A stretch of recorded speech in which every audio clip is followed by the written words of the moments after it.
Hi, Honors. We are now moving on to take a look at Act 2, Scene 3. Well, we know with the balcony scene that it's probably between 1 and 2 a.m. on Monday when the lovers separate from one another. But Romeo has promised to get word to Juliet by 9 a.m. as to where and when they are going to marry. So he needs to find somebody. We can presume that with a willing sense of disbelief, the man never needs to sleep because he has traveled to the monastery to visit a monk that will marry them. And the monasteries would be on the outskirts of the town, and certainly he'd be riding by horseback. So we're guessing that he jumped right on a horse and began riding out to see the friar. Now, Friar Lawrence is opening this scene alone. And monks would often garden, and he is presumably outside gardening. He delivers a monologue, and I refer to it as the yin yang speech. Yin yang, if you don't remember what one looks like, is this symbol right here. And it represents the, as you see, understanding of opposites, that there can be a masculine and a feminine side, or a light and a dark side, if we're thinking archetypes, in everyone. And the yin yang speech is Friar Lawrence, and it's riddled with opposites. We have the gray eyed morning smiles on the frowning night. He's talking about dew and dry. He goes further, talks about the tomb and the womb, the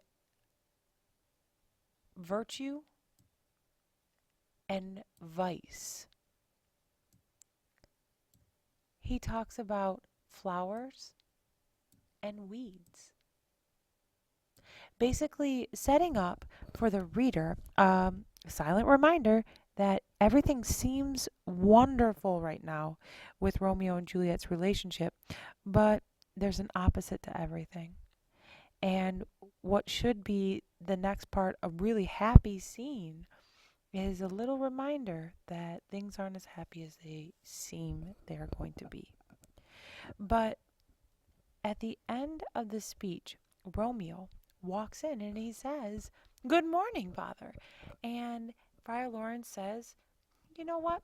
What is this voice that I hear so early in this morning? If I know this voice well, I wonder, is he up this early? Or, no, I think I hit it right. Romeo has not been in bed tonight." And Romeo admits that the last part is true. He has never gone to sleep, and that's why he's up so early. Friar Lawrence immediately swears, "God pardon sin," thinking that maybe Romeo was out with a girl or out doing something naughty. And Romeo says, "No, no, no. I forgot that name, and that name's woe. I forgot all about the sadness I had with Rosalind." And Friar Lawrence commends him. It's very good. Like he's already given him counsel about the importance of not dwelling on Rosalind. But Romeo continues. He says, "Well, I did come to you," because Friar Lawrence asks, where have you been if you haven't been out with a girl? He says, "Well, I've been feasting with my enemies, and one has been wounded by me that was so wounded." He's speaking in riddles.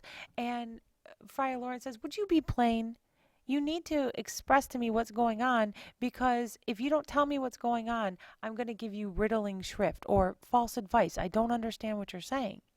And he says, "Then flatly know that my heart is set on the fair daughter of rich Capulet." Friar Lawrence is hilarious. He gives a response that is funny because he's a priest. He says, "Holy Saint Francis," like beside himself. He says, "You know what? You really weren't listening to what I said. Rosalind, who you love so much, is so soon forgotten, then I know men's love lies not in their hearts but in their eyes. What we've been talking about the whole time. Is Romeo really in love, or is he just infatuated by beauty? And at the end, Romeo says, please don't chide me. Please don't be disappointed because I now love Juliet.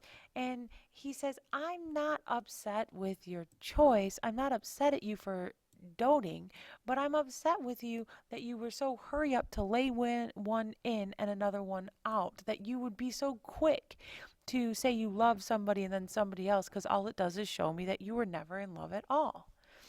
And Romeo says, please don't chide me. You can see his position. He promised Juliet that he would have someone to marry him. He says, please don't chide me. Please don't chide me. This one actually likes me back. Love for love allow. And Friar Lawrence thinks for a moment and he says, come young waverer, somebody who switches back and forth. You know what? I will go ahead and marry you. In one respect, I'll thy assistant be. Now, here's what you need to know for your quiz. You need to know his reasoning, because he's the adult. He should see past this stuff. And he says, his reason, for this alliance may so happy prove to turn your household's rancor to pure love. By joining you two in marriage, the rancor or the hate of your households may turn to pure love because their only two children have married. Romeo is so excited. He says, all right, I gotta go. I stand on sudden haste. And they take off. Friar Lawrence's last line is one that is used frequently or alluded to frequently. He says, wisely and slow, they stumble that run fast. Finishing the scene as in the beginning, reminding the author or the reader that it may look great right now, but in fact, it's troublesome. Thanks.